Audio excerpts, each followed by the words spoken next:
అందరికీ నమస్కారము. మరికొన్ని గంటల్లో ఎన్నికలు జరగబోతూ ఉన్నాయి. ఒకవైపు మహిళా పక్షపాత ముఖ్యమంత్రి అయిన జగన్ ఉంటే, ఇంకోవైపు మహిళా ద్రోహి అయిన చంద్రబాబు నాయుడు గారు ఉన్నారు.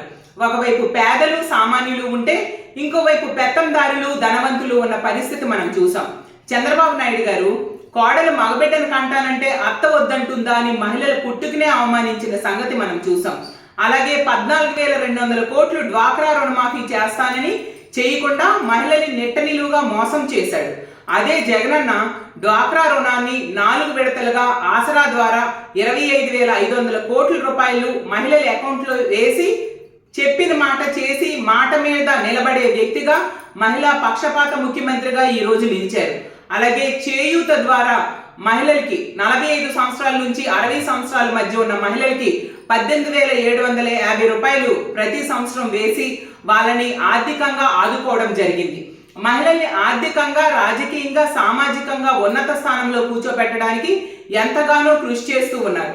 మహిళలు ముఖ్యమంత్రిగా ఉన్న రాష్ట్రాల్లో కూడా జరగనంత మేలు ఆంధ్రప్రదేశ్ రాష్ట్రంలో మహిళలకి జగనన్న చేయడం జరిగింది. అలాగే మహిళలకి రాజ్యాంగం ఇచ్చిన అవకాశాల కంటే ఎక్కువ అవకాశాలని ఈ రాష్ట్రంలో జగనన్న మహిళలకు ఇవ్వడం జరిగింది. అలాగే తీసుకుంటే నామినేటెడ్ పదవుల్లో, నామినేటెడ్ వర్క్స్ లో 50% రిజర్వేషన్స్ కల్పిస్తూ ఏకంగా అసెంబ్లీలో చట్టాన్నే తీసుకొచ్చారు జగనన్న.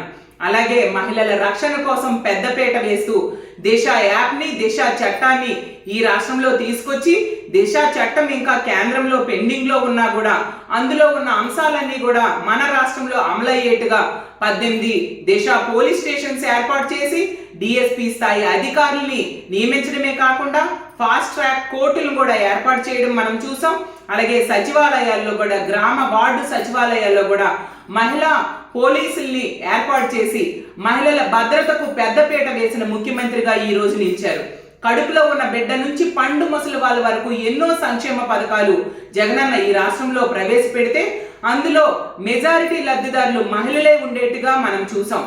ఈ రోజు ఒక ఇళ్ల పట్టాలు ఇస్తే అది మహిళల పేరుతో ఇచ్చారు, ఇల్లు ఇస్తే అది మహిళల పేరుతో ఇవ్వడం జరిగింది, అమ్మఒడి ఇస్తే అది మహిళల పేరుతో, విద్యా దీవెని ఇస్తే అది మహిళల పేరుతో, అలాగే వసతి దీవెని ఇస్తే అది మహిళల పేరుతో, అలాగే చేయూత ఇస్తే అది మహిళల పేరుతో, ఆసరా ఇస్తే మహిళల పేరుతో, ఈబీసీ నేస్తం ఇస్తే అది మహిళల పేరుతో, కాపు నేస్తం ఇస్తే అది మహిళల పేరుతో, ఇలా మహిళా సంక్షేమానికి, మహిళా సాధికారతకు పెద్దపీట వేస్తూ పదవుల్లో కూడా మహిళలకి అగ్రతాంబూలం ఇస్తూ తన పరిపాలన సాగించారు.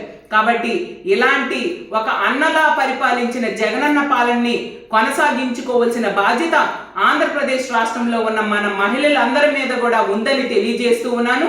కాబట్టి ఆంధ్రప్రదేశ్ రాష్ట్రంలో ఉన్న అక్క చెల్లెమ్మలందరూ కూడా జగనన్నకి ఫ్యాన్ గుర్తు మీద ఓటేసి భారీ మెజారిటీతో గెలిపించాల్సిందిగా విన్నవించుకుంటూ సెలవు తీసుకుంటూ ఉన్నాను.